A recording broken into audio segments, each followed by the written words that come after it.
नमस्कार दोस्तों, मैं हूं अभिजीत पांडे और आप देख रहे हैं द एपी शो। तो अगर सोचिए कि आप किसी भी वस्तु को छुएं और आपको शॉक लगे, क्या किसी रेडिएशन से आपको शॉक लग सकता है? क्या कोई 5G रेडिएशन किसी बर्ड फ्लू को फैला सकता है? या फिर क्या 5G रेडिएशन कोविड-19 को फैला सकता है? यही सारी न्यूज हम आजकल देख पा रहे हैं अपने टेलीविजन पे और मोबाइल फोन्स पे। तो क्या है इसके पीछे का साइंस? क्यों ऐसा न्यूज फैल रहा है? इसी के बारे में हम बात करेंगे इस वीडियो में। तो देखते रहिए हमारे वीडियो को और सब्सक्राइब कीजिए हमारे चैनल को। इसको समझने के लिए हमको समझना पड़ेगा इलेक्ट्रोमैग्नेटिक वेव्स। इलेक्ट्रोमैग्नेटिक वेव्स यानी EMW समझने के लिए आपको क्लास 12th की बुक खोलनी पड़ेगी, चैप्टर 8। चैप्टर 8 में आप देखेंगे कि इलेक्ट्रोमैग्नेटिक वेव्स क्या हैं। तो जब चार्ज पार्टिकल एक्सेलरेट होते हैं तो वो प्रोड्यूस करते हैं इलेक्ट्रोमैग्नेटिक वेव्स। इलेक्ट्रोमैग्नेटिक वेव का सबसे अच्छा एग्जांपल है लाइट, जो हमारे घरों में इस्तेमाल होता है और हम चारों तरफ जो देख पा रहे हैं। ये आता है एक कैटेगरी में इलेक्ट्रोमैग्नेटिक वेव को, जिसको हम कहते हैं विजिबल लाइट। विजिबल लाइट, आप विजिबल लाइट के स्पेक्ट्रम देख सकते हैं जो अलग अलग कलर के आते हैं। अलग अलग कलर उनकी वेवलेंथ के अकॉर्डिंग आती है और फ्रीक्वेंसी के अकॉर्डिंग। वेवलेंथ और फ्रीक्वेंसी के अकॉर्डिंग इन्हीं इलेक्ट्रोमैग्नेटिक रेडिएशंस और वेव्स को अरेंज किया गया है एक इलेक्ट्रोमैग्नेटिक स्पेक्ट्रम में। इसी इलेक्ट्रोमैग्नेटिक स्पेक्ट्रम में दो डिविजन्स हैं। विजिबल लाइट के अगर हम राइट में देखेंगे तो ये कैटेगरी कहलाता है नॉन आयनाइजिंग रेडिएशंस, और अगर लेफ्ट में जो है वो कहलाते हैं आयनाइजिंग रेडिएशंस या फिर आयनाइजिंग इलेक्ट्रोमैग्नेटिक वेव्स।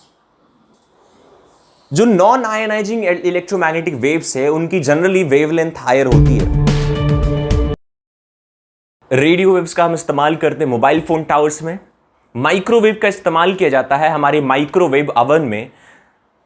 इसमें होता क्या है कि जनरली माइक्रोवेव को डायरेक्ट किया जाता है किसी एक पॉइंट पे, और एक पॉइंट पर डायरेक्ट करने की वजह से वहां पे क्रिएट होता है हीटिंग इफेक्ट। इसके अलावा इंफ्रारेड का इस्तेमाल किया जाता है हमारे टीवी रिमोट्स में। विजिबल लाइट, जो कि आप नॉर्मल ये लाइट हम प्रकाश जो भी देख पा रहे हैं कलर के, अलग अलग कलर्स के, ये जनरली विजिबल लाइट्स के अंडर आती है। ये रेडियो वेव्स की वेवलेंथ हो सकती है 1 मिलीमीटर से कुछ किलोमीटर्स तक। माइक्रोवेव की जो वेवलेंथ है वो हो सकती है आपके 1 मिलीमीटर से कुछ सेंटीमीटर्स तक। बट आयनाइजिंग रेडिएशंस की फ्रीक्वेंसी हाई होती है, जैसे कि यूवी, एक्सरा और गामा रेज, इनकी फ्रीक्वेंसी जनरली बहुत ही हाई होती है, और इतनी हाई होती है कि किसी भी केमिकल बॉन्ड्स को ये तोड़ सकते हैं। अगर ये हमारे डीएनए तक पहुंचे तो ये हमारे डीएनए को भी अफेक्ट कर सकते हैं और डीएनए के केमिकल बॉन्ड को तोड़ सकते हैं, और उससे हमारे सेल में म्यूटेशन आएगा और कैंसर भी कॉज कर सकते हैं। याद रखिए, मैं बात कर रहा हूं एक आयनाइजिंग रेडिएशन की, ना कि एक नॉन आयनाइजिंग रेडिएशन का। हमारे मोबाइल फोन टावर्स में इस्तेमाल किया जाता है non ionising radiations, radio wave और माइक्रोवेव्स का, जो कि जनरली हायर वेवलेंथ के होते हैं बट शॉर्टर फ्रीक्वेंसी के होते हैं। जैसा कि साइंटिस्ट अभी तक खोज करते आ रहे हैं, अभी तक इससे कोई हार्म हमें नहीं दिखा है। जैसे कि ये केमिकल बॉन्ड्स को तोड़ नहीं सकते हमारे सेल्स के, हमारे डीएनए की। FCC यानी फेडरल कम्युनिकेशन कमीशन, एक यूएस बेस्ड ऑर्गेनाइजेशन ने सार्स वैल्यू दिया है, यानी एक लिमिटेड वैल्यू दिया है रेडिएशन का, जो कि हमारे मोबाइल फोन से निकल सकती है। उन्होंने फिक्स किया है कि 1.6 वॉट पर केजी रेडिएशन से ज्यादा रेडिएशंस नहीं निकल सकते, नहीं यूज हो सकते हमारे फोन्स में। तो कह सकते हैं कि वो एक सेफ वैल्यू लिमिट में होते हैं हमारे फोन्स के रेडिएशन। 5G रेडिएशन यहां पर अगर बात आती है तो 5G रेडिएशन अभी तक कोई ऐसा हार्मफुल डिजीज कॉज करते हुए नहीं दिखा है इस जनरेशन तक। 2007 से अगर हम लोग स्टैट देखेंगे कि मोबाइल फोन यूजर किस प्रकार बढ़े हैं ड्रास्टिकली, तो आप देख पाएंगे 2021 तक 5.2 बिलियन तक यूजर्स हो चुके हैं मोबाइल फोन्स के।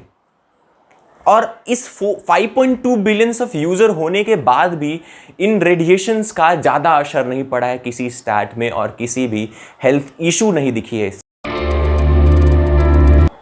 सो रही बात कि बर्ड फ्लू का, तो बर्ड फ्लू तो इससे हो नहीं सकता, क्योंकि आपको एक मूवी दिखाई गई थी 2018 में, रोबोट 2.0, जहां दिखाया गया था कि किस प्रकार रेडिएशन बर्ड्स पर असर डालती हैं और जिनके वजह से लाखों करोड़ों संख्या में बर्ड्स मारी जाती हैं। बट एक्चुअल में बर्ड्स के किल होने का सबसे बड़ा रीज़न है एग्रीकल्चर में इस्तेमाल होने वाला पेस्टिसाइड। बहुत सारे ऐसे कंट्रीज हैं जिन्होंने एक प्रॉपर पेस्टिसाइड जिसका नाम है नियोनिकोटिनॉइड्स उसको बैन कर दिया कि बहुत सारे पेस्ट्स को, कीड़े मकोड़ों को मार देता था। ये कीड़े मकोड़े इन्हीं बर्ड्स के लिए खाने का एक माध्यम होते थे, और जब खाना नहीं मिला तो स्टारवेशन से इतनी ज़्यादा मात्रा में बर्ड्स का मारा जाना हमको दिखता है। समझते हैं कि क्यों लोगों को इलेक्ट्रिक शॉक लग रहे हैं, तो इसको समझने के लिए हमको समझना पड़ेगा इलेक्ट्रोस्टैटिक एनर्जी के बारे में। यानी अगर सपोज कीजिए, आप लोग जनरली देखे होंगे कि अगर हम करें क्या कि अपने कॉम्ब को अपने हेयर में रब करते हैं, कॉम्ब करें हेयर को, और उसके बाद उससे किसी पीसेस ऑफ पेपर को अट्रैक्ट करें तो अट्रैक्ट हो जाती हैं। ऐसा क्यों हुआ? इसीलिए हुआ बिकॉज जैसे ही हम रब करते हैं किसी कॉम्ब को, वो हो जाता है निगेटिव चार्ज। निगेटिवली चार्ज होने की वजह से किसी भी पॉजिटिव आयन को अपने तरफ अट्रैक्ट करने लगेगा। इसी की वजह से जनरली एक पॉजिटिवली चार्ज पेपर अट्रैक्ट होता है हमारे कॉम्ब के तरफ। और यही होता है क्योंकि 1 महीने पहले तक जो कंडीशन थी, वेदर कंडीशन थी, वो थी ड्राई, और ड्राई कंडीशन में इलेक्ट्रिक चार्जेस ज़्यादा डेवलप होती हैं। और इसी के वजह से किसी भी अगर मेटल या फिर कंडक्टर को अगर हम टच करते हैं तो वहाँ से हमारी बॉडी से इलेक्ट्रॉन फ्लो होती हैं उस मेटल कंडक्टर पे, जिसके वजह से लगता है हमें इलेक्ट्रिक शॉक।